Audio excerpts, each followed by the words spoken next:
Hello there, it's the 31st of December 2019. Happy New Year to everybody. And today I'm going to be making a video giving my perspective on the growing of tropical and exotic fruits here in the UK. So let's go.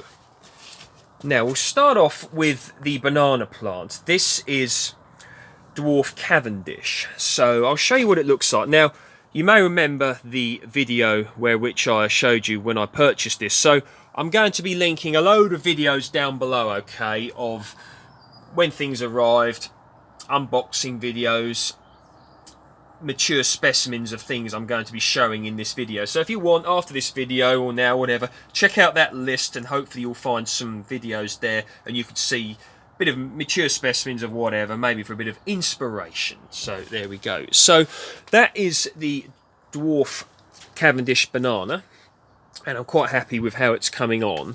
So it's putting out a little pup down there, I think. I'll just hopefully you can see that there, a little green pup there. I'll just put the light up on the, there you go, look, can you see that? There you go, little one there. So it's hopefully going to propagate. Now some of you are probably saying, why have I not repotted that into a bigger pot? And that's to do with space, okay, where I'm keeping it. There's only a certain place I can keep it, and unfortunately it's not ideal. It needs sunlight, so it's up against a window with a curtain in front of it. I suppose what I could do during the night is, you know, move the curtain and put it there, and then during the day let it right up against the window. But that is one option. But it's surviving. It's doing relatively well. A nice healthy colour. The leaves are getting a bit damaged from where the curtain is hitting it, but there's nothing I can do about that. So it is what it is. But I think it's going to pull through, and when the risk of frost has passed, I intend to put it outside here in the polytunnel or on a south-facing wall or fence outside in the garden. So there we go. Now the coffee plant is looking quite good. Nice colour in these leaves.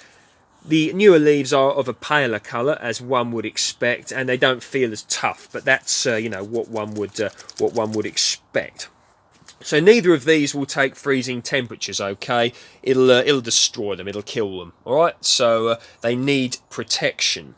Now, if you want to grow a banana here in the UK outside, you could grow a variety called Musa Dwarf, okay, which is otherwise known as the Japanese banana, okay? And what happens, I've grown these before, what happens is the frost kills the top bits like this, but it leaves the roots under the ground, and it continues to grow up the following year. So the top dies back, but then you'll get new shoots. So I've grown that with success. So Musa Dwarf is a possibility. Now the reason I've got Dwarf Cavendish is because if I get this to fruit, the fruits are said to be edible, okay, and nice and tasty, which if you grow something like a Musa Dwarf, the Japanese banana, the fruits are said to have lots of seeds in and not be so edible. So that's why I've decided to, go for this variety. So here is the blood orange, which is more hardy than the coffee and the banana plant. Still not totally hardy, okay, but it's one reason I'm keeping it here in the polytunnel. Last winter I kept it all winter in an unheated conservatory, with just like the wood and the plastic, and that survived with I think, yes, I did put a bit of gardener's fleece over it, but it survived, and it even proceeded to grow whilst in there. Once again, it's growing in here in the polytunnel as well, so that's doing quite well. What I do is I cover it with this additional cover of, this is one of them little covers of a miniature greenhouse polytunnel cold frame. I put that over it when frost is looming. So with regards to covering it, it'd be really good to build like an additional thing that you could, put the cover on for that, so that the plastic or whatever doesn't touch the leaves. That'd be a great thing to do. But it's putting out healthy growth. I'm quite happy, how it's coming on. So I will continue in the same vein. Okay, so the question is it worth growing tropical fruits here in the UK and similar climates? Well, that's down to you. But one thing to consider is if you want a productive crop, something that's more likely to give you success, then it's best to generally grow things in your climate that are known to do well there. For example, here in the UK, similar climates, apples, pears, plums, cherries, strawberries, raspberries, quinces, medlars, you get the idea, there's loads of them, yeah? But if you fancy having a go at something different, and it really can be satisfying when you produce something that's not typically grown here, you know, in the UK. I mean, I remember a few years ago I had a nice crop of watermelons. Okay, yeah, okay, that's an annual, but yes, I had the success, and it really was satisfying. Was it worth it in terms of the time and effort? One has to decide that, but I'd have got a bigger crop if I had, you know, gave that space to something like marrows or courgettes. You get the general idea. Now, if you want to grow exotics here in the UK, and indeed similar climates, and you want to grow something a little bit different, you could consider something like peaches. You've seen my peach tree when it's in, you know, full crop. And you can also grow nectarines here. This is another peach tree. And you can also grow persimmons here, otherwise known as Sharon fruit. So I'm going to be linking videos down below so you can see them in all their glory and productivity. Pomegranates as well are possible to grow here in the UK. This is another persimmon here. Now this is another thing I'm going to show you, the tea plant here. Now tea plants, which are a member of the camellia family, don't go drinking tea from camellias though, okay? But this is a tea plant. Now I'll get the tag so you can just try to get it so you can. There you go. You can pause that and have a read if you want. So tea is said to grow perfectly okay here in the UK, and these plants are said to be hardy when they are mature. So I'm not protecting it out here in the polytunnel, I'm leaving it in this pot. So you could consider something like that.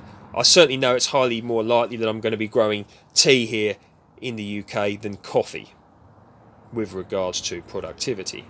I've got a yuzu here, which is said to be able to take the UK climate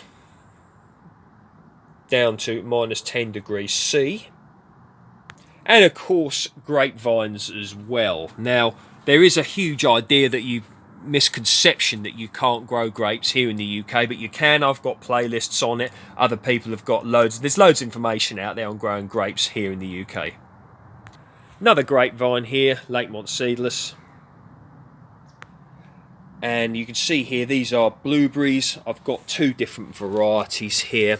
I've got Jersey, and I think the other variety I have is Duke. There you go, Duke. So blueberries, once again, you know, one doesn't typically think of them as an exotic because they are known to grow well in climates such as the UK, but they're just something a little bit different. Maybe one could class them as a little bit more quirky, and of course, you know, they do require their own their own set of rules, if you will, for productivity, such as ericaceous growing medium, ericaceous soil, and they do like daily watering. So if you want a good crop of blueberries, you know, ericaceous pH, and I've got a video on that, and you know, you want to make sure you give them daily watering, okay, because they are indeed shallow rooted. And it's also said that if you've got more than one variety, although they are partially self-fertile, meaning they will produce fruit on their own pollen, different varieties to help cross-pollinate will help you get a better crop.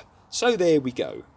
So just the thing to sort of address my point I made earlier about growing things that grow well in your climate. Now this is a plum tree variety Jubilee, and you can just imagine, you know, this is a lovely, it's really starting to turn into a lovely sized specimen now.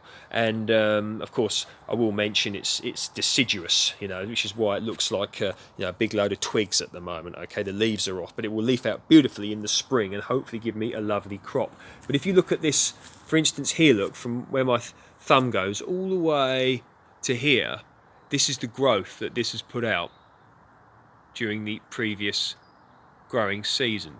So it takes far less effort to grow something like this than it does to, you know, keep making sure you've got to protect your dwarf Cavendish banana tree or your citrus tree or coffee plant from frost or whatever.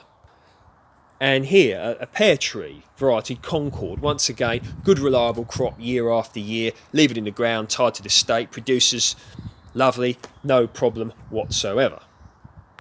And the same with the cherry here. Of course, with regards to cherries, you've got to be careful about, you know, the birds will strip your crop and think absolutely nothing of it.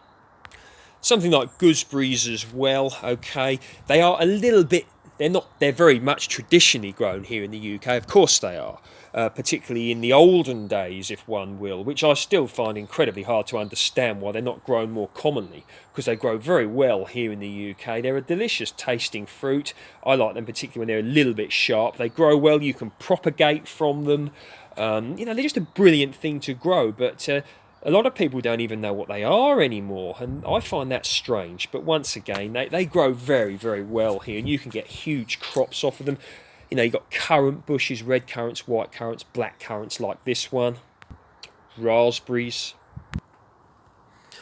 Okay, so a bit more about my perspective on this. So you've seen what I've got here, or some of it, and I've shown you some other things that you can grow here with far less effort, and probably get better, higher crops. Now comes the next stage with regards to the direction and the projection of which and where we are going in the future. Now, we all know about the whats and the wherefores, about things being transported from one country to the next and everything that's associated with that. It's not to be discussed on this channel. This is a gardening channel. But, you know, for instance, if we manage to grow some lovely peaches here, which can be grown here no problem, I say no problem, as long as peach leaf curl is avoided, you're saving a lot of what I've briefly mentioned. Although it's harder to get a crop such as something like that, certainly with commercial success, than it is, say, an apple or a pear or something. But it is possible, you know, in your own backyard, for example, or at the allotment with a bit of protection. The same with, you know, could you run an orange growing enterprise here in the UK?